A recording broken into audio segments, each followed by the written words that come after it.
This free program is paid for by the listeners of Redwood Community Radio. If you're not already a member, please think of joining us. Thank you.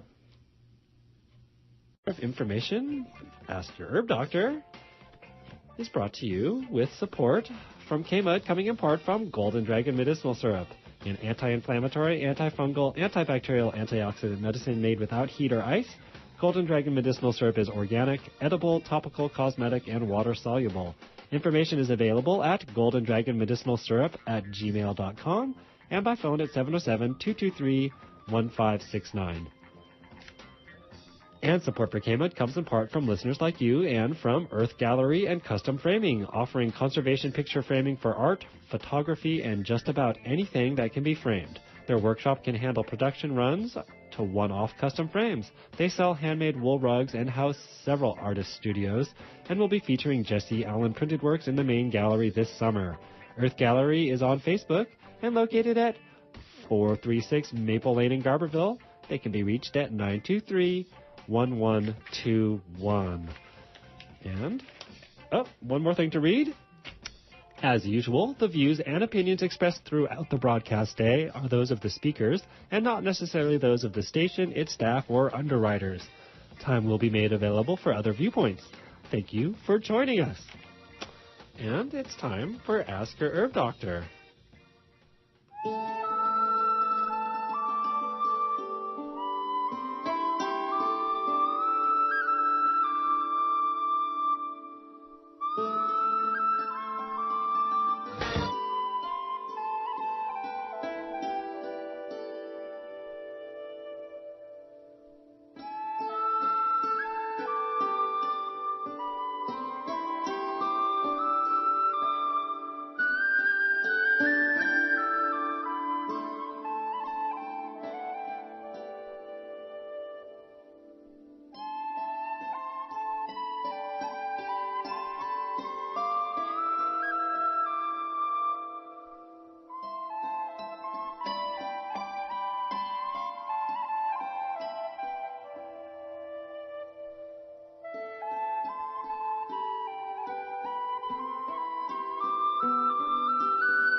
Thank you for that. Well, welcome to this month's Ask Your Herb Doctor. My name's Andrew Murray.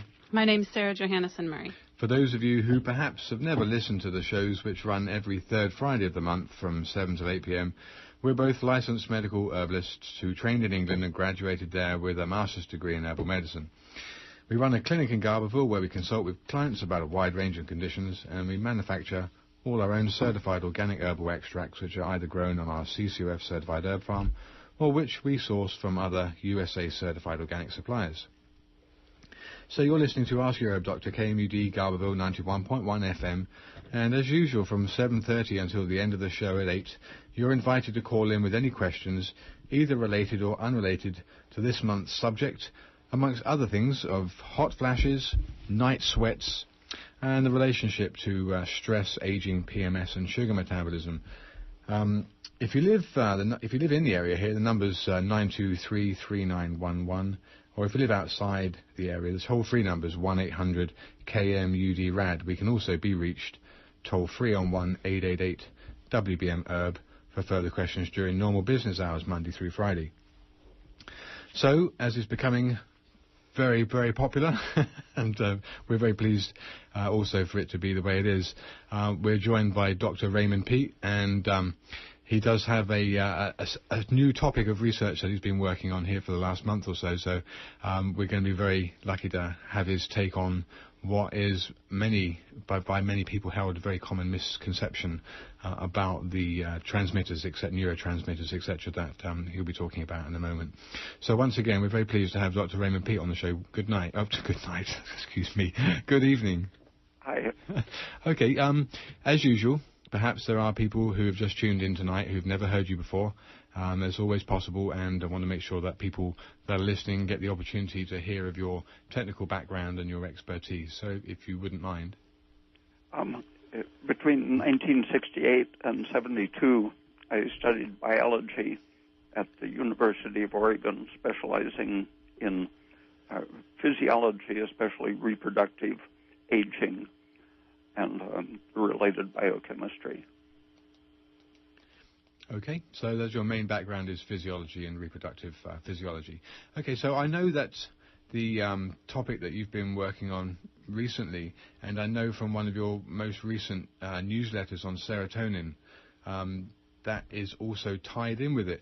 The subject that I was going to ask you about this evening, especially for those female listeners who would be very interested to hear what you have to say about it, is the subject of hot flashes in menopause and also related night sweats that are not related to menopause, but the system of body temperature control and the set point that you mentioned of body temperature and how that can be aberrantly set, and sweating can be a subsequent result of that.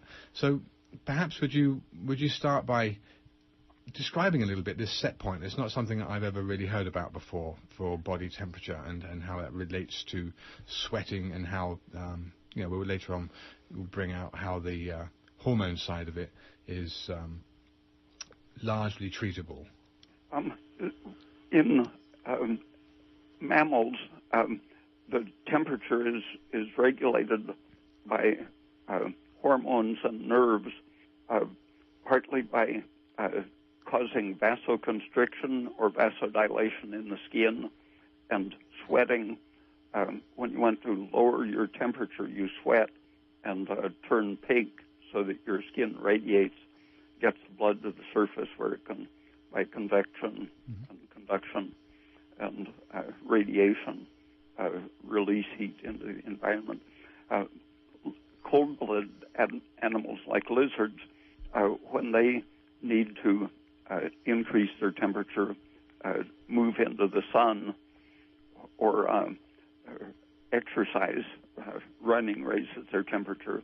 But, for example, to treat a fever, to treat an infection, a reptile will sit in the sun and let its temperature produce the fever that's needed to activate the immune system. Humans do that by tightening up the blood vessels in the skin and reducing sweating, and that when we're producing a fever, we experience a chill, and that in the case of reptiles, they probably feel chilly when they have an infection, and so they have to move into the sunlight so they feel warm, and they don't feel comfortable until they have a temperature, have a fever. And when a person is experiencing chills, that means their temperature is rising because they're producing goosebumps, making the hairs on their skin stand up as the skin gets pale, cutting off circulation. And inside the body, the same adrenaline system is activating energy metabolism, burning sugar faster, or fat in some cases, producing heat faster and losing heat more slowly to raise the heat. And the opposite of that, to lower your temperature, you experience a heat surge. People very often confuse the sensation with the actual temperature. So lots of people think they're really getting hotter when they experience a hot flush.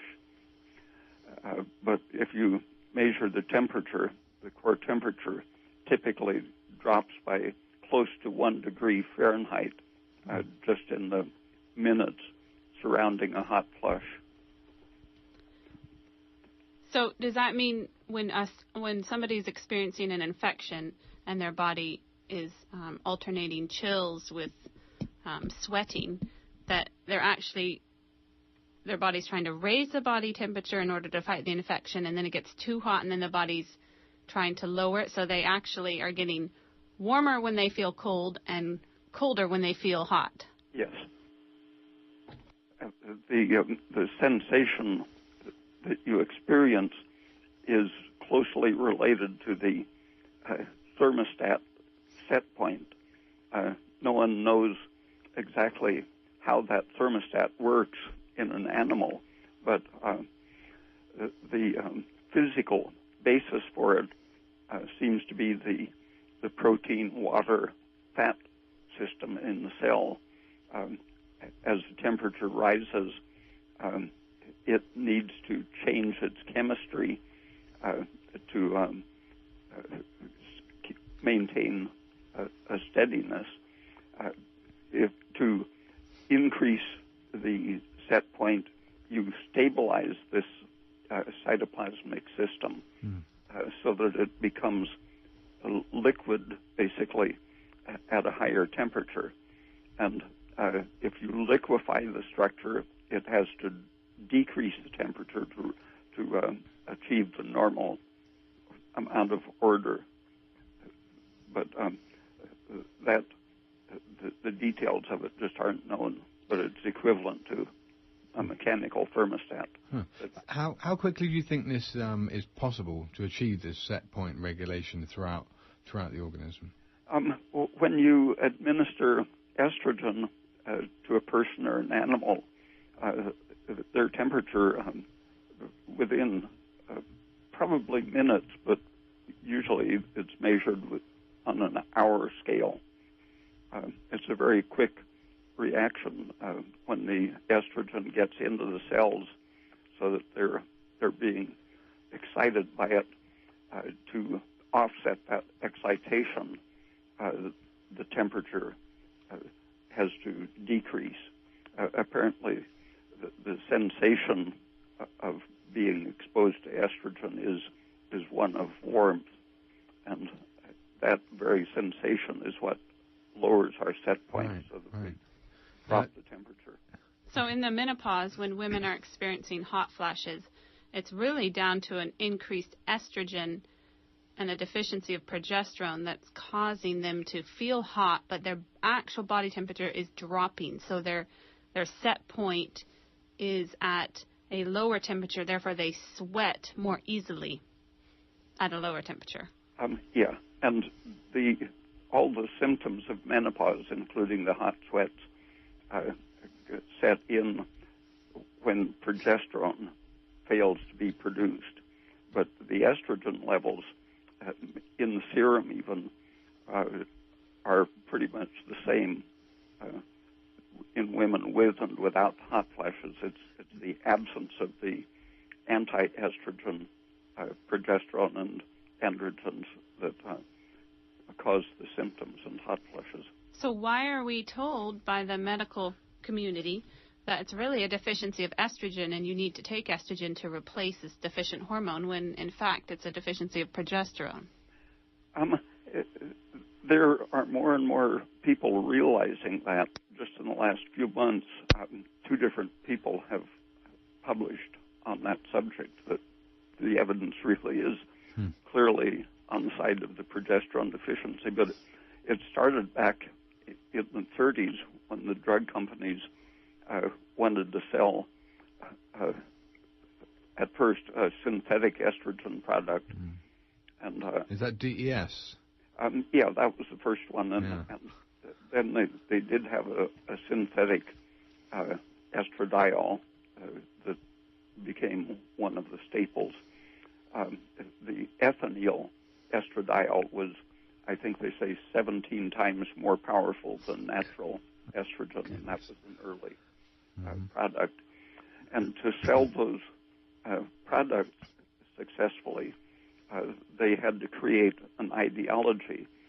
Progesterone was known to be the main ovarian hormone, and already in the 1930s they saw that estrogen was an anti-fertility, abortion-producing hormone, where progesterone was the real female hormone that made pregnancy possible. But just to market the product, they created this whole ideology calling estrogen the female hormone, and saying that the ovaries fail. They simply run out of eggs at a certain age, and when they run out of eggs, they don't produce estrogen, and the failure of estrogen is the loss of femaleness.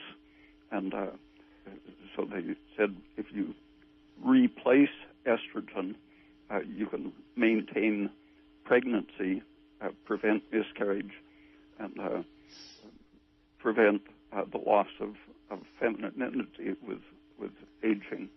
But all of that was just an advertising campaign, but lots of doctors fell for it. Wow.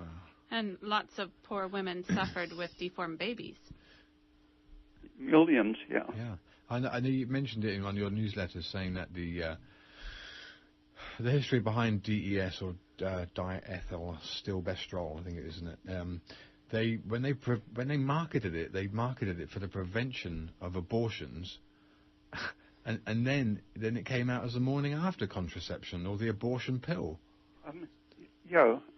The drug companies got a husband and wife team connected with Harvard, and they lobbied the FDA to approve it for treating menopause, and so they created a legal and public relations environment based on that completely false idea that estrogen was the fertility hormone. And it takes such a long time for this kind of thing to come around, when research is coming out all the time, to a point where people finally get it, that actually it's completely wrong. Well, they stopped that trial they were doing on hormone replacement therapy because women were having strokes and heart attacks and their bones were not becoming healthier.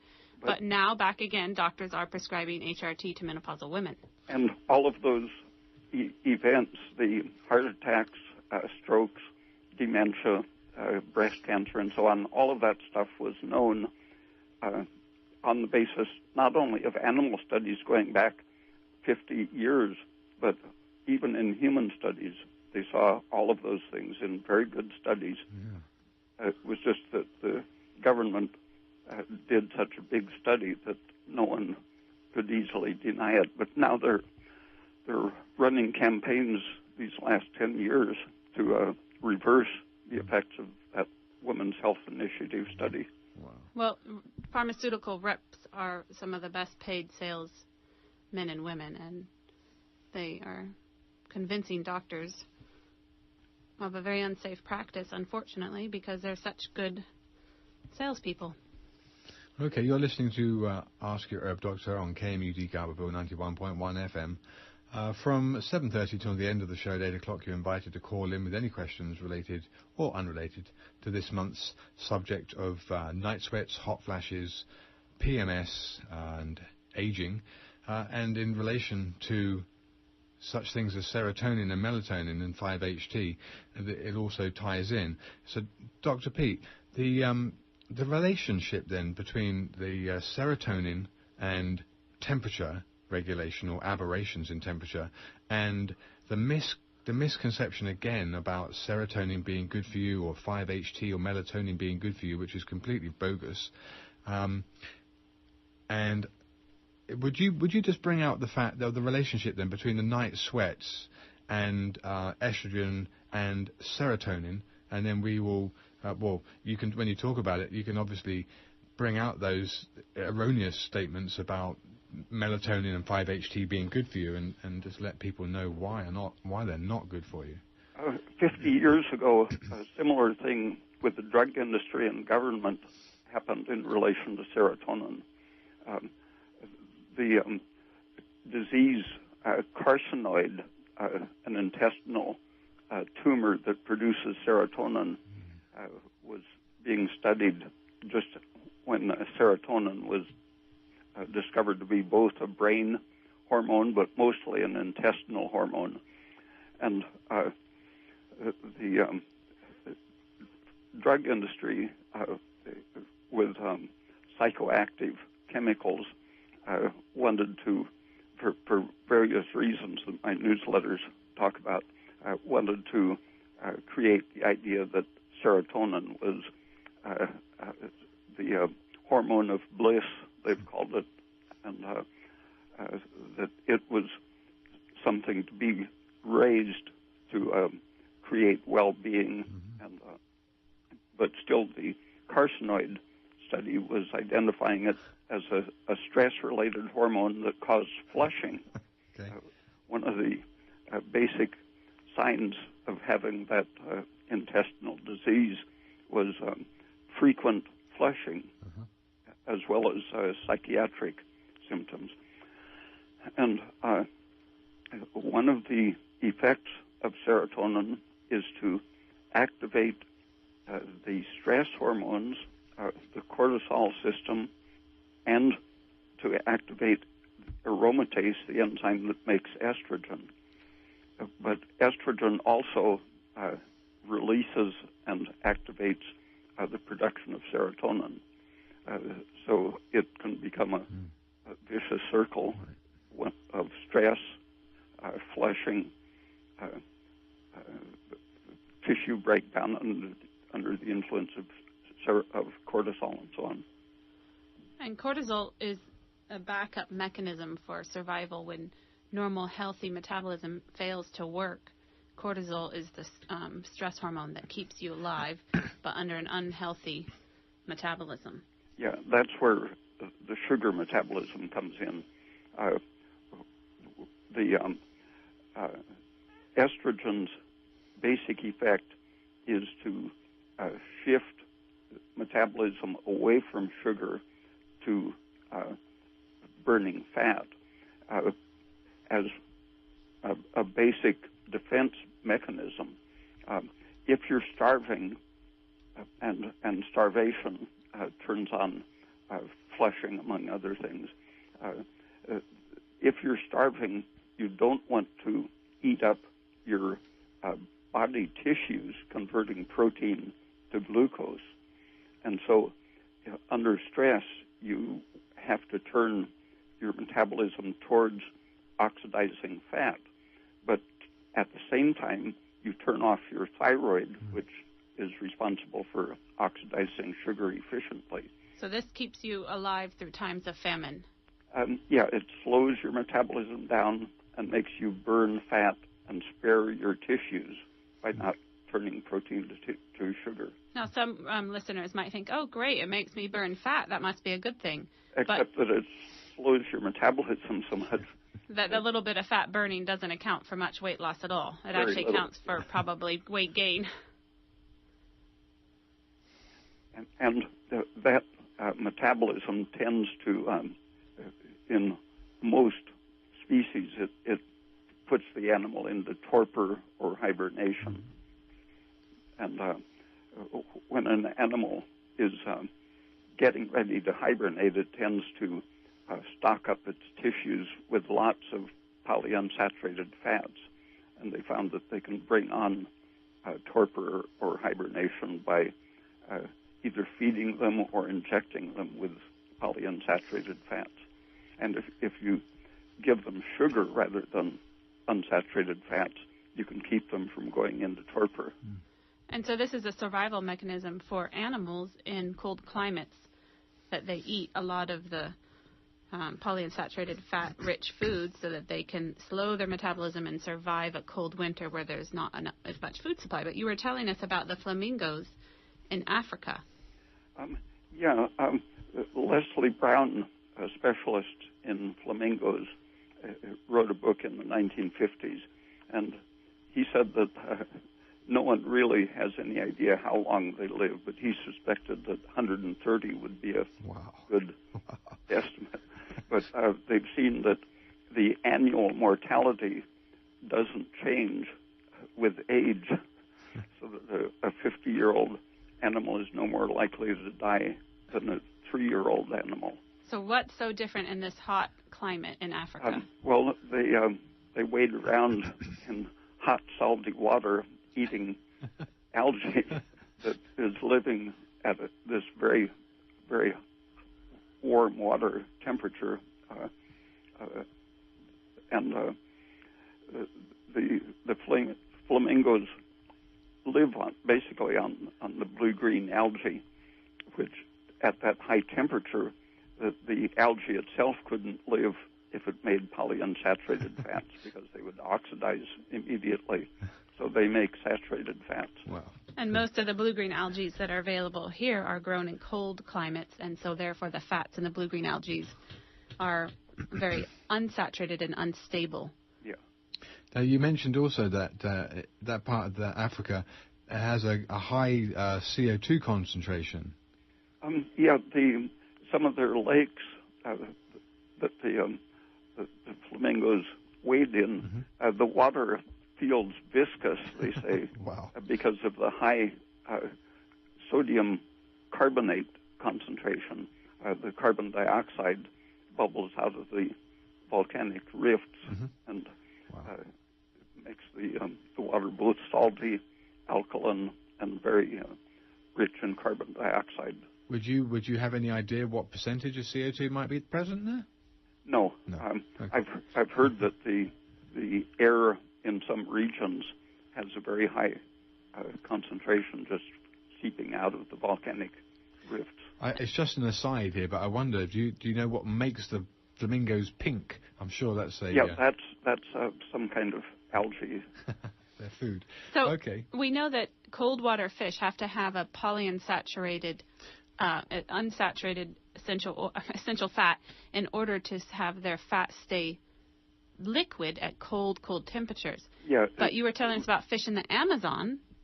They've analyzed the fat in Amazon fish where probably the average temperature is something like 75 or 80, maybe 85 degrees, varying with season and rainfall and so on, but very warm water. And their fish, their fat is similar to butter for saturation, about 97% saturated. Wow. Okay, well, let's just, actually, we've got a couple of callers here. So you're listening to Ask Your Herb Doctor on KMD Galville 91.1 FM, and from 7:30, which is just about now, until the end of the show at 8 o'clock, you're invited to call in with questions either related or unrelated to hot flashes and night sweats. Once again, we've got Dr. Raymond Peat on the line, and take the first caller. Hello, you're on the air? Hey, is this live right now? Here you go. Yeah, you're on the air. Yeah, that was really strange. I can't hear anybody on my telephone. Wow. Can you hear anybody now? And I'm getting this weird delay. If you're up in Eureka, then there is an 8-second delay. No, I'm in Albion, Mendocino County. I don't know, and I do apologize when callers call.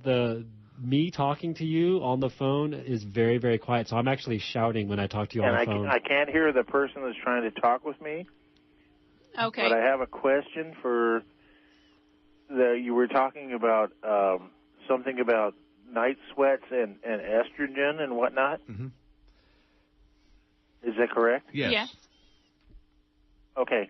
Now, I have a friend, he's a male kind of guy, and he gets like anxiety attacks, and he gets night sweats, mostly right in the morning just before he wakes up. And I was just kind of curious about what would be that, or how could that relate to, say, estrogen or testosterone or whatever. I kind of just tuned in, but I'm getting this weird delay, so it's like, it's delay. It's like, hello. Well, I'm sorry. I can't hear anybody who's trying to talk with me, so I'm just going to hang up and maybe get your answer if you have one, and I'll listen. Okay. Thank you much. Thank you. Dr. Pete, did you hear that? When a man is under severe stress, which can be infection or trauma or starvation, his estrogen multiplies and becomes equivalent to a woman's estrogen. And anytime you're under stress and you're likely to waste your stored glucose and have fluctuating episodes of hypoglycemia. And that triggers several things, but especially the release of cortisol, which breaks down your tissue and turns it to sugar. And so when your stress is very high, usually at the end of the night, your cortisol is at its highest for the day. And when you're stressed by anything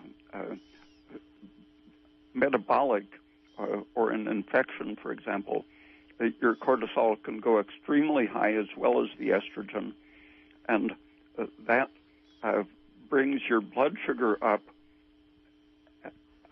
and bringing the blood sugar up lowers the adrenaline system, letting your skin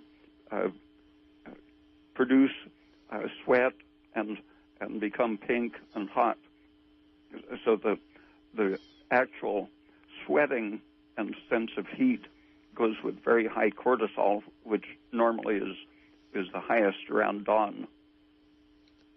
So really, this gentleman is experiencing a stress during the night due to dropping blood sugar levels, and perhaps if he woke himself up maybe around 2 or 3 and had a glass of orange juice, maybe with a little salt dissolved in it, that might help to lower his stress and keep his blood sugar up? Yeah, lots of people do that. I've known fat people who had a nightmare every 30 to 60 minutes during the night, and if they would wake themselves up after less time than was enough to cause the nightmare and had a glass of orange juice or milk, they could lengthen the time between their nightmares in just 3 or 4 nights by catching it in time using an alarm clock. And in just a week or so of preventing those surges of night sweats or nightmares, you can get your liver stocked up with enough glucose that you can sleep usually through the whole night. So it's really just a failure of glucose storage, and people don't get enough sugars. And I know we've spoken at length, and we'll keep on about the need for fructose, fruit sugars specifically. If people consume enough fruit sugars each day, the glycogen stores can get replenished in the liver, and during the night when typically we're fasting, there's enough stored sugar to enable the person to get through the night without getting into that anxiety state, using adrenaline as a next worst thing to keep things going. And another thing is that when somebody is stressed, under physical or mental stress, they'll use up their sugar stores much quicker.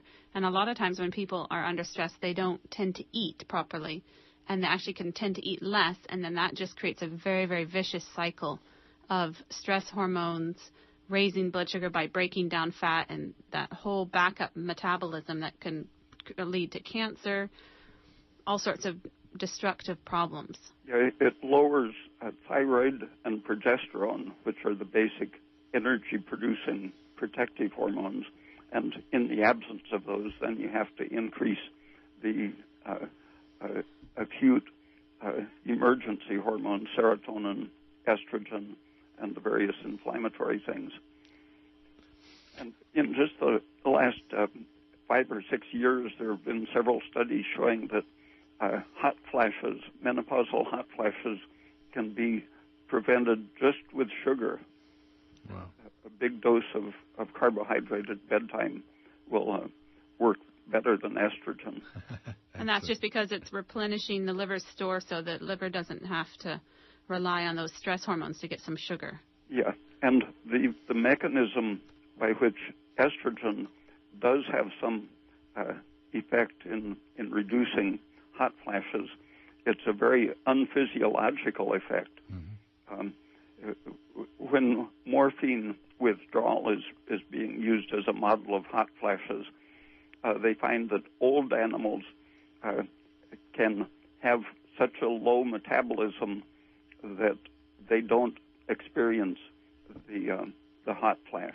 They can simply be already in the hibernating state and don't have the surges that cause the hot flushes. And estrogen lowers the metabolism, and apparently it can put a person into so close to the hibernation state that they don't have the surges raising their metabolism enough to produce heat to cause the flush. But another effect is that these high doses of estrogen block the sweating mechanisms. In animal studies, if you look at the actual details, they were stopping the hot flushes, but using a dose of estrogen 2,000 times the physiological amount. And in some of the studies of humans showing that estrogen can stop the sweating and flushing, they were using 30 times the physiological amount of estrogen for a young woman, but giving it to menopausal women. And that's why so many women who take HRT tend to put on a lot of weight, because they're lowering their metabolism so much with all that high dose of estrogen. But we do have a couple callers on the line. Okay, you're on the air. Next caller, you're on the air. Next caller was on the air. I think she was waiting a while. Oh, Caller, here's your chance. If you're up in Eureka, there's an 8-second time delay, so you better hurry. Okay, well, here's our next caller. Hey, next caller, you're there? Hello? You hear me? I can. Okay, there we go. All right, and I'm listening on my radio, so I can hear also through that. And I'm, by the way, just for technical purposes, I'm near Fort Bragg. This is just right on the Mendocino coast, and it's a very slight delay, almost about the level of an echo from the difference between the radio and the phone. So I can hear you quite well here, just for tech purposes. Now, my question is, I believe, related to this. However, it's probably a whole other show, but if you could just address this, and I'll put it under the headline of, be careful what kind of juicing you do, and it's not a milkshake, it's a milky shake. Now, this goes to the San Francisco Giants' Melky Cabrera, and the aspect of what steroids or juicing that they do, that's what they call it, even though it's not the juice you were talking about earlier, that these are often related to female hormones, and they actually will take female hormones to basically mask the fact that they have been taking these steroids. So the question goes kind of to the entirety of the spectrum. What does that do to their corticosteroids? What does it do to the cortisone and the cortisol? And really, you know, when they get better as they get older, which doesn't make sense, as in the case of the Milky Shake man here, the question goes to how much does this stress their older body and shorten their life? And I, appreciate if you don't get into a whole lot of detail on that, maybe address that entire subject in another program. But if you could touch on it, it'd certainly be appreciated, especially with the idea that they use female hormones to mask those steroids and maybe why they do that. Thanks, as always, for this great program. Thank you for your call. Dr. Pete, could you hear that caller's question? I don't know what Milky Shakes are. I'm not sure what they are either, but perhaps... Milky Shakes would be related to the man's name, Melky Cabrera. Okay. Melky, and they play on the milkman, and I was trying to be funny, but right. It didn't work. Sorry. Okay, so what you're saying is that they take female hormones to mask the fact that they're taking corticosteroids. Yes, in fact, it was on record that the way they found out that Manny Ramirez, formerly of the LA Dodgers and currently of the Oakland Athletics, at least last time I checked, maybe, he was using that and got suspended for 50 games when he was with the Dodgers a couple of years ago, as Milky Cabrera just got taken down for 50 games from the Giants. And if you don't have the answer, Dr. Pete, I don't know if you follow sports at all, but I know this is kind of a medical question that a lot of people are interested in. If you can't answer it tonight, I look forward to a future program on it, maybe. Thank you for your call. Dr. Pete, do you understand the question now? Yeah, but I don't know anything about that shake. Okay, but I think what he's saying is that these athletes are taking female hormones in order to mask the fact that they're taking corticosteroids to cope with the athletic performance? Well, progesterone will cover up and protect against many of the toxic steroids. Pregnenolone and progesterone protect against several toxic steroids. But, I mean, why would athletes take the steroids then to begin with if they take progesterone just to mask it? I'm not sure what the hormone was they were taking, but... I think just corticosteroids, cortisone.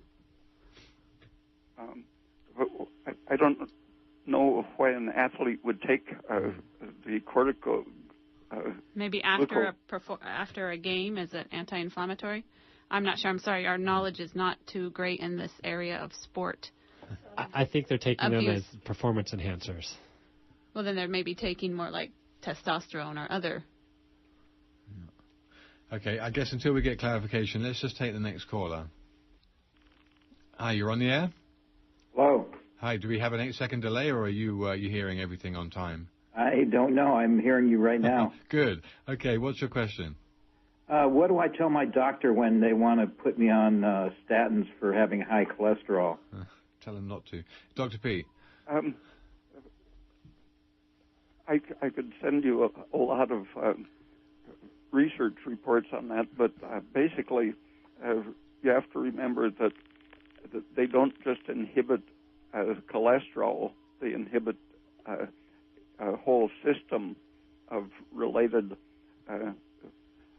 chemicals in the body and impair energy production and have not only the risk of muscle damage, but also toxic effects on the brain and liver. Tell them you'd like to try a supplement of thyroid first and to get your cholesterol down that way. Okay. Well, yeah, I like animal fats too. Good. Well, good. That does not raise good animal fats. Saturated animal fats do not raise cholesterol. That's, yeah, I've been listening to you guys talk about that for a long time. Great. Avoid pork and chicken and turkey and duck fat. Okay, so grass-fed beef is probably the best, huh? Yeah. And lamb. Okay, great. Thank you. And make sure your thyroid's working. So yeah, get your doctor to do a test and take your temperature, and if it's below 98.6, you could have a thyroid problem, and ask your doctor for a supplement. Okay. So we had a caller who called to say that the sports players are taking testosterone, and someone else calling to say that they're androgens. Androgens. Yes. So we have two more callers. Okay, let's take the next caller. I'm actually standing in for the next caller. Oh, okay. Could you please comment on bisphenol A and its use in plastics and its estrogen-mimicking characteristics and how that might affect the whole estrogen milieu? Yeah, it's disastrous early in life. Prenatal or infancy exposure, it shapes the whole development of the organism.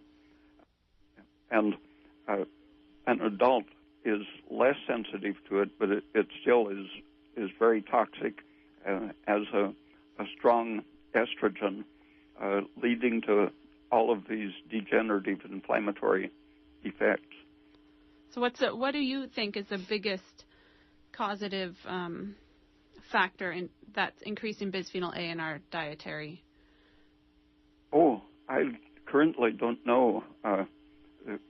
They've used it in a lot of food packaging things, but now it's getting into water supply even. Yeah.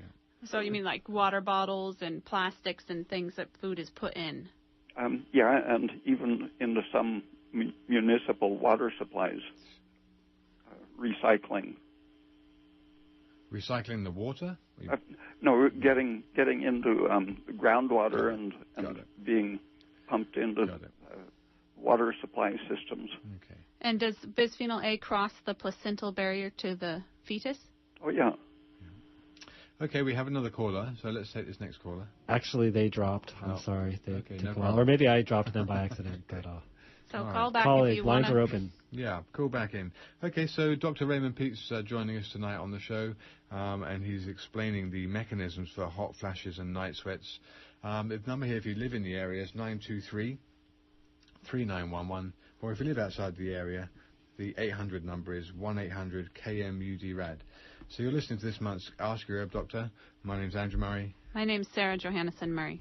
Okay, Dr. Pete, let's just get back to what you mentioned about the temperatures for fish. Just mentioning that the fish were consuming microorganisms in the water that was too warm normally, and that their fat was saturated a lot more than you'd normally find in fish, and that this was actually a beneficial thing for the fish in terms of not having them to have a polyunsaturated oil in their bodies because they didn't need that cold protection. Yep. There were even studies in salmon, who normally are cold water fish with very highly unsaturated fats, but they fed them diets less polyunsaturated and found that in some of their endurance tests they had better performance than the ones on the pure algae, cold water, highly unsaturated fats. Yep. So even though they talk about eating cold water fish as being good for people, even fish don't do so well. And they would do better if they ate blue-green algae that was high in saturated fats because it grew in warm waters. It couldn't be too saturated if they went back to the cold ocean, because they would harden like a cube of butter. Okay, I think we've got that other caller back. Salmon butter. Maybe you could create a new product called salmon butter and encapsulate that and sell that to people. Okay, I think there's another caller on the line, so let's see if the engineer's captured that caller or he's got out of the net. You're on the air? Well, can you hear me? Yes. Excellent. I can hear you well. Oh, good. Briefly, I went through a similar experience as the earlier caller who was talking about his physician, presumably a physician, wanting to get him on statin drugs. Right. I had that same conversation with my physician, and I told her that I would prefer to see if I couldn't figure out some way, any way, to avoid taking the statin drugs. Right. And she said, well, okay, there's no tremendous rush. She said, your cholesterol is trending high, your blood pressure is trending high, but you're not there yet. It's borderline. So give it a go and get back to me in 3 months, and we'll see how you're doing. So I didn't have a clue what to do, but I knew that I didn't want to take statin drugs. So I got into a bunch of diet books and, in a nutshell, stayed away from greasy, fatty foods, salt, sugar, and got into load-bearing exercise. And in 3 weeks, not 3 months, 3 weeks, I turned it around. That's been about 8 years ago. I realized that I'm not prescribing for anyone else. I was lucky, I think. But I thought you might have some comments to make on that, and I'll get off the line and listen to you. Thank you very much for this program. Yeah, you're very welcome. Thank you for your call. I know, Dr. Pete, you won't have too many good things to say about not consuming sugar. But I think the biggest change that was made was not eating greasy foods, because America eats too much greasy food that's all fried in those toxic polyunsaturated fatty acids. And that probably made the biggest difference. Wouldn't you agree, Dr. Pete? Yeah, the way it works is that the polyunsaturated fat blocks your thyroid at all levels of function. And in the 1930s, people who knew that removing the thyroid gland caused an immediate rise in cholesterol, they gave these people a supplement of thyroid and found just as an immediate decrease in cholesterol. So it's a mirror image. Your thyroid function and metabolic rate going up, your cholesterol goes down. And I've seen 2 people who had cholesterol of 450 or 500 milligrams percent get down to normal in just a week by very, very intense supplementation with fast-acting thyroid. Excellent. Okay, let's carry on about the sweats, because that is, after all, this month's topic, and I know that you've done a fair bit of research on it in the very recent times. Let's just go on to night sweats. Now, I've always understood, even from university, that night sweats were indicative of disease and it wasn't good.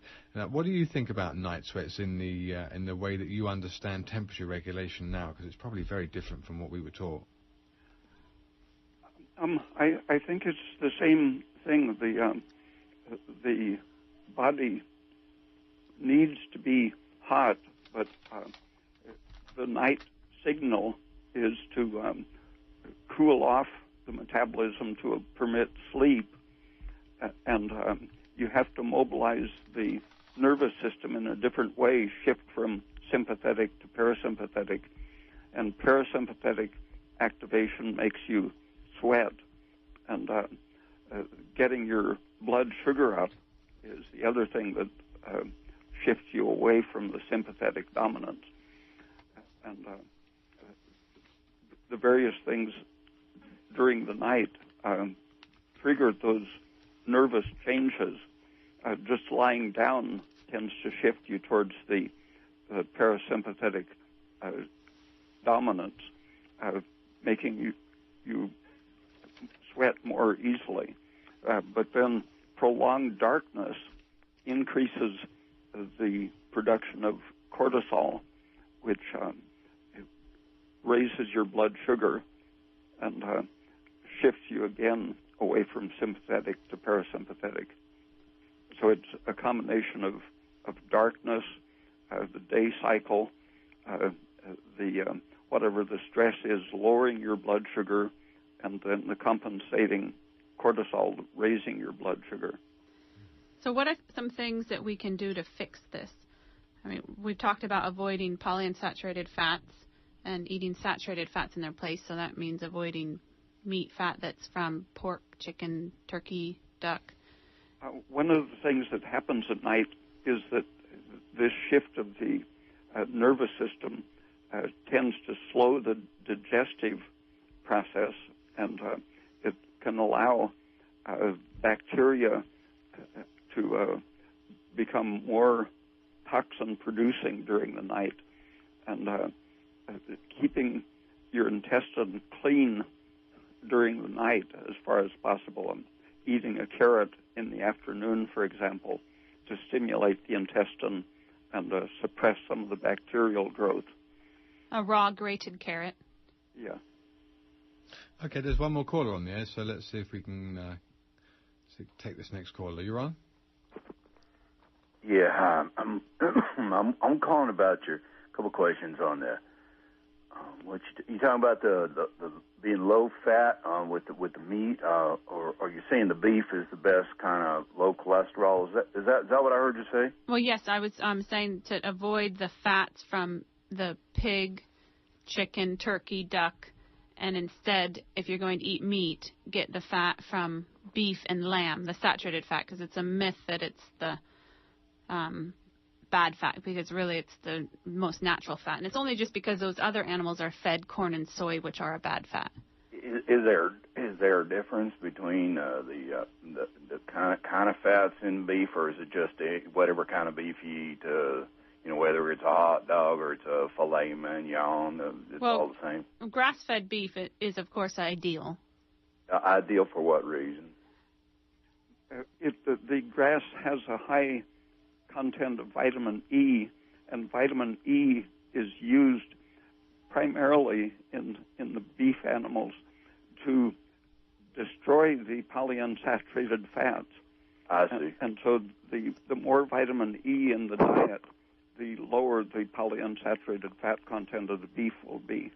Well, one of the things that I notice when I'm shopping, I look at the grass-fed beef or the organic beef, and I noticed it has a higher fat content than does the leanest meat that you get. That's just maybe more standardized production. It's the ratio of saturated fat to unsaturated that is most important. So a grain-fed cut of beef will have more polyunsaturated oils. Is that what you're suggesting, Dr. Pete, or just less vitamin E? Yeah, less vitamin E and more of the unsaturated fats, but it's mostly the low vitamin E that lets the oil survive the rumen and get into the tissues. So it's the high percentage of polyunsaturated fat that is the danger, not the quantity of it, because if you have lots and lots of perfectly saturated fat, that makes it relatively safe. Like normal beef is 98% saturated and about 2% polyunsaturated. So I too have a little trouble hearing you, but I guess the bottom line is which ones would I want to eat for my health? Would be the lower fat one that's commercial or the grass fed? The grass fed. The grass fed, okay.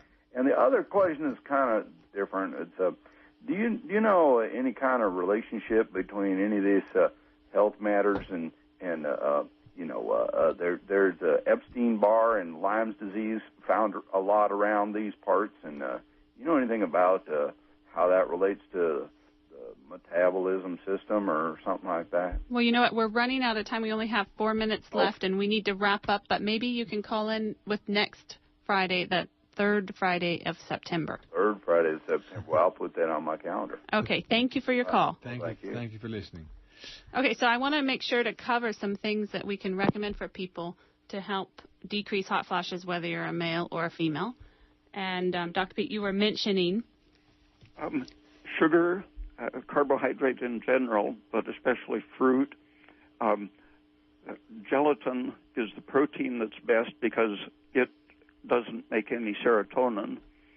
And salty foods help to stabilize your blood sugar and lower the stress systems. And there's also some herbs that can help to work on these different systems. Nettle root blocks the aromatase enzyme that increases estrogen. Vitex blocks prolactin, which increases estrogen. Aspirin blocks aspirin and caffeine. Aspirin and caffeine. There you go. Aspirin blocks aromatase, and caffeine stimulates progesterone production. There you go. Okay, and then lobelia, I think, was one of the other ones. That was the Indian tobacco. That also has an effect. Because you were describing the nicotinic receptors as having an effect on blocking the sweat. Yeah, you mentioned nicotine patches too. That's been the latest FDA. Is it FDA approved? Well, a study is being done right now. I don't know who funded it, but it's plausible that it would, since it lowers aromatase and lowers estrogen, it might protect against some of the symptoms of hot flashes and such. And lobelia occupies the nicotinic receptor, and it's not nicotine, it's lobeline. Isolobeline. And it's also effective for helping people stop smoking. Okay, well, let's give out Dr. Pete's information so that people that have listened to him can take some more action and get on the internet and maybe email him or read his articles, find out more about him. So, Dr. Pete, thanks so much for taking your time out to share your knowledge with people this evening. Okay, thank you. Thanks so much. Okay, so for people that have heard the show, Dr. Raymond Pete's website is www.raypeat.com, and he has lots of scholarly articles, probably 50 or so, fully referenced articles on many different subjects. Mostly his interests are around polyunsaturated versus saturated fats, aging, how to prevent early aging, and hormones, so progesterone, estrogen, etc. So you're... I'm not going to go through that again, no. What do you want to say, Sarah? That all of Dr. Pete's articles are free for those who can get on the web. Okay, so until the third Friday of next month, have a great night. Enjoy the rest of the summer. Thank you for listening to Ask Your Herb Doctor. Thank you.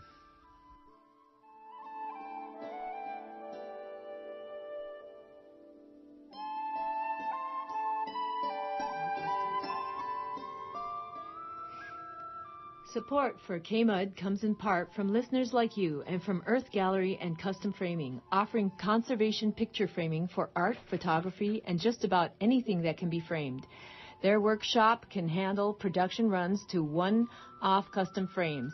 They sell handmade wool rugs and house several artist studios, and will be featuring Jesse Allen printed works in the main gallery this summer. Earth Gallery is on Facebook, located at 436 Maple Lane in Garberville, and can be reached at 923-1121. Support also comes for KMUD comes from the Golden Dragon Medicinal Syrup, an anti-inflammatory, antifungal, antibacterial, antioxidant medicine made without heat or ice. Golden Dragon Medicinal.